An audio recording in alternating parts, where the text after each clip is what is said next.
Hi, it's Robbie from Southern California, Zone 10A.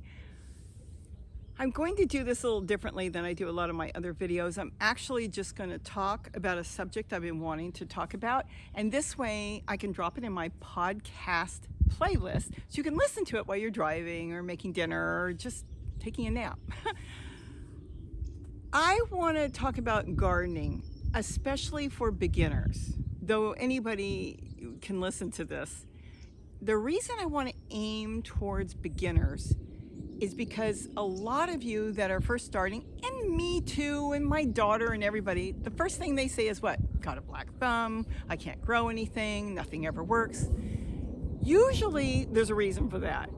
You've tried and it didn't work, but it may not be you. What it might be is the way you approached it. And there is nothing worse than approaching something with such excitement and it didn't work. It didn't grow. You didn't get the results that you wanted. The issue is maybe you didn't study how you wanted to do it or think about it, or you jumped in too quickly, or somebody didn't tell you right. And believe you me, I'm going to tell you right now. Let's get into this and then we'll go back to that. I have seen more videos done on YouTube that are completely bogus. It's not real, it's a fake. You can't take a rose and stick it in soil, the flower, and it will grow. Because first of all, stop and think. The rose hip has to develop first. So that rose has to stay on the plant. The hip has to stay on the plant. So when all the petals fall off, that hip starts to develop seeds. Now, once it's completely finished and it's dry, you can grow them from seeds. So you can do cuttings from roses. But you see all these videos out there, stick this in that, stick this in a banana, it's gonna grow. It's baloney, okay?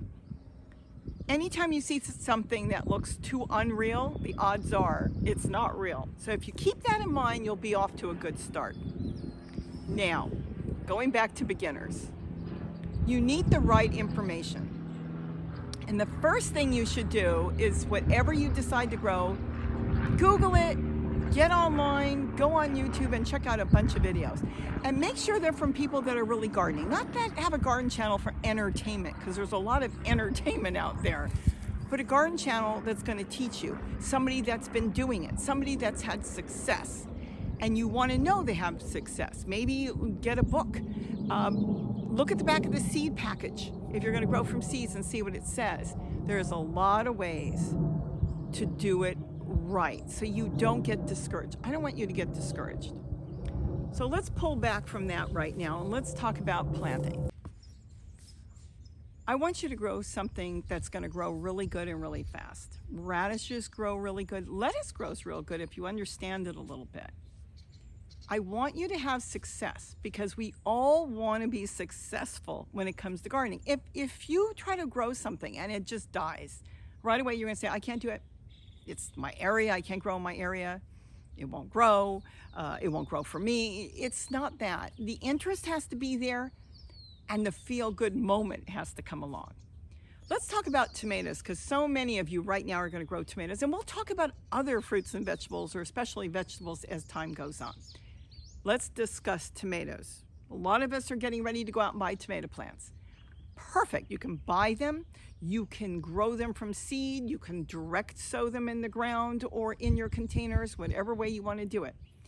I don't mind doing all three.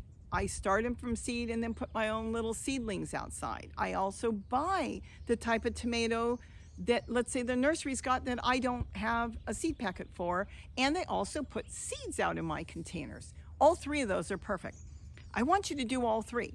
I want you to go ahead and buy something that you like. I want you to start some of your own seeds. And I do want you periodically, when you have the seeds, even from your own tomatoes, put that in the ground and let them grow. And then you can move them around.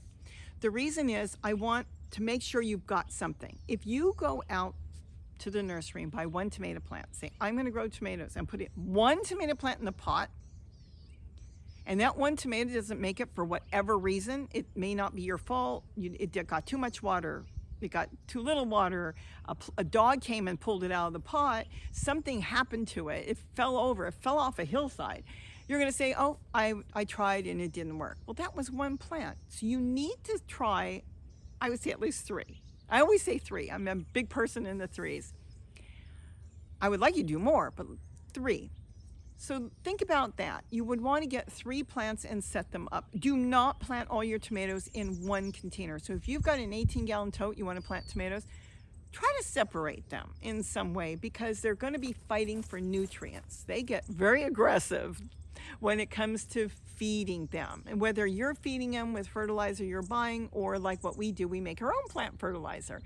Regardless, they're going to develop a good root system and they will compete with each other. So you'll want all 3 of those tomato plants, whether it's from seedlings you grew or you bought in their own pot, okay? You got that, you're halfway there already.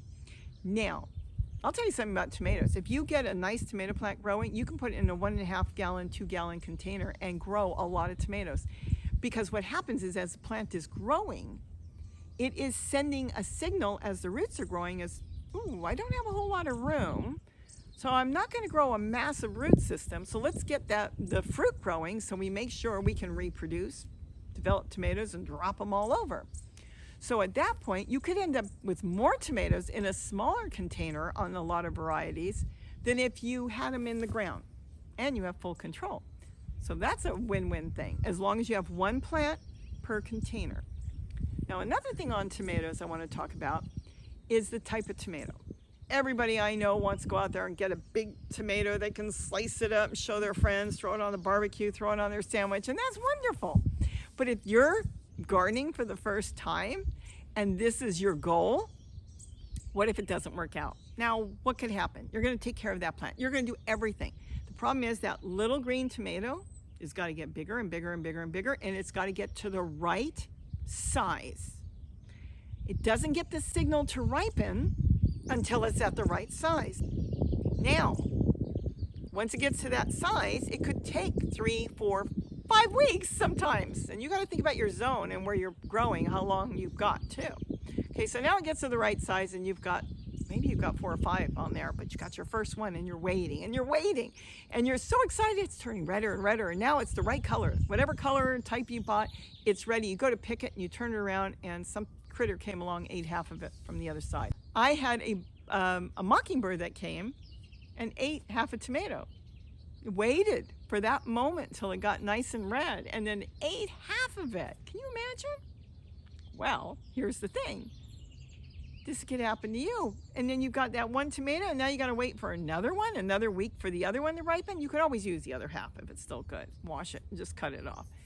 But the point is, things can happen to it. It can be taken by a squirrel, and boy, do they love their tomatoes. Do not kid yourself. It takes a long time to get that big tomato. But if you do cherry tomatoes, a type of small tomato, at that point you can have tomatoes right away, and you'll have a constant supply. So you can cut those up and put a whole bunch of those in your sandwich, or stir fry, or just put them in salad, or just eat them like that. The point is, with success, you're going to get more success and a faster return on smaller tomatoes, and those plants are very vigorous. They just keep growing. You don't have to prune them, you don't have to trim them back. I don't do that because all those side suckers growing, those are what's growing your tomatoes. And I know on the bigger ones you've got to trim them right. You don't want to have too many tomatoes because on large tomatoes they won't get ripe enough because they're getting too many on the one plant, and you had to cut it back and you had to groom it. There's no grooming on a small cherry type tomato.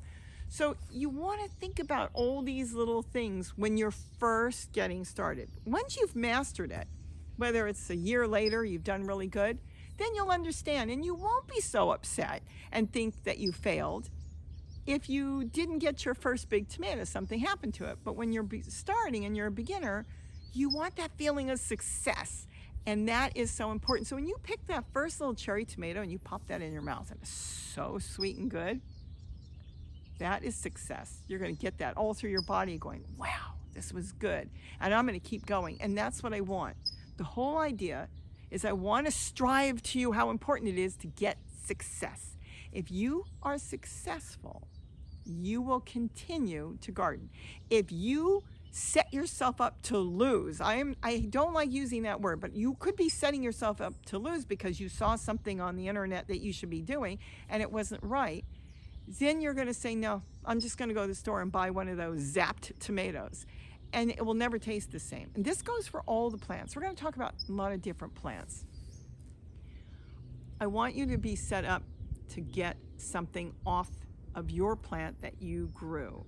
And the most successful way you're going to do it when it comes to a tomato plant is cherry tomatoes. Now, of course, you can do lettuce, you can do zucchini. It depends on how much room you've got. If you've got a lot of room to do a lot of different things, that's going to be fantastic. But if you're starting out, and most people run out to do tomatoes.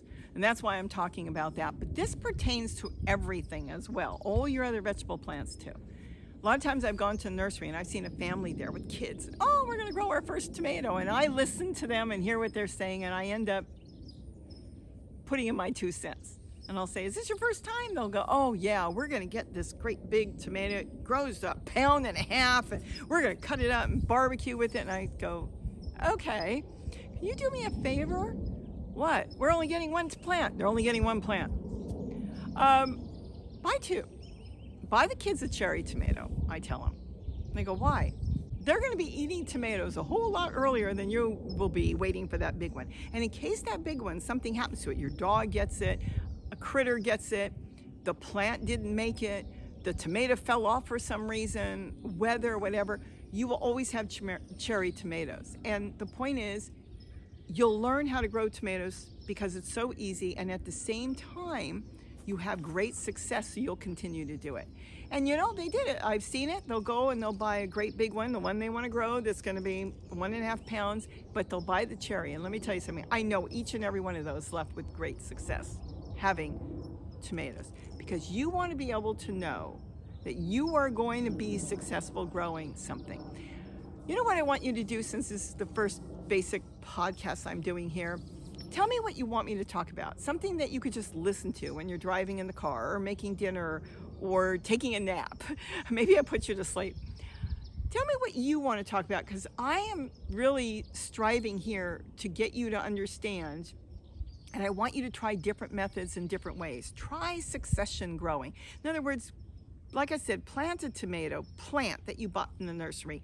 Plant some seedlings you started in the house, and plant seeds. Make sure that you're going to have success. And once you figure out how to do it, and you're not listening to a lot of things out there that is just gibberish and not true, or a video was made just to make a video somebody did, and everything in there, if I would do it, it would not work. And think about your situation. Like here in my situation, I cannot grow in grow bags. It dries all the way around. The whole grow bag dries up because the water's wicking out, the bottom wicks out, and it wicks out from the top, and I'm watering 2, 3, 4 times a day to keep the plant alive. Where I can plant in a plastic pot like they do at nurseries and have used over 100 years now, plastic pots, it can't dry from the sides, it's plastic. It's actually natural when you think about it. We'll talk about that in 1 second. So it only dries from the top, and the plants live longer. Nurseries use that because it's successful. They go through and they water once a day their plants. If they grew in grow bags, they'd be watering 3, 4 times a day. And the thing is, look at nature. Nature's roots go down into the ground. They don't root prune themselves and die. They go as far as they can. Where if you grow in something like a cloth pot, and it's not cloth, by the way, it is plastic. It's a plastic woven material. They die, the roots. So they keep trying to grow, and they just keep growing more roots in there, and you get a whole packed roots in these grow bags where these plants are basically not going anywhere. So if it works for you and you're, let's say, in Oregon, Washington, getting a lot of rain, then you don't have to water that much, and that's good. But here, I literally have to water them 2 and 3 times a day, sometimes more, and they just don't grow for me. I can't get a tomato to grow in those things. So you have to set yourself up to be successful and think of what ways will work for you. And then you're going to be excited. You will go in gardening season saying, this is great, I can't wait, I'm going to get all this stuff. And you'll be growing so many tomatoes that I'll show you how you wash those and throw those in the freezer so you have them all fall, winter, and into early spring. Before your new crops come, you'll still have your old crops. So ask questions. Tell me what you'd like to hear me talk about. I have studied nature my whole life, and I base everything I do in gardening and everything off of nature. Natural things in the environment. And let me tell you something, it has worked for me, it still works for me, And I think it will work for you.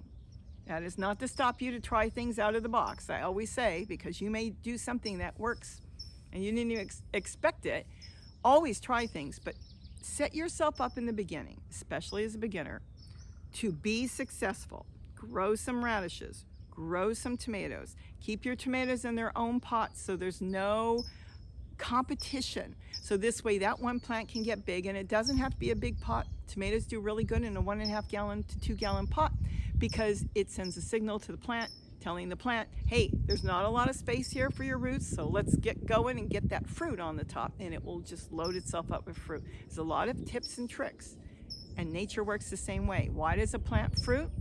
To reproduce. If it doesn't have to reproduce, it will keep getting bigger and bigger. So that's the thing. We want our vegetable gardens to reproduce so we can get something out of them. So with that, have a wonderful day, and don't forget to eat what you grow. And I want you to grow something so you can eat what you grow. Bye-bye.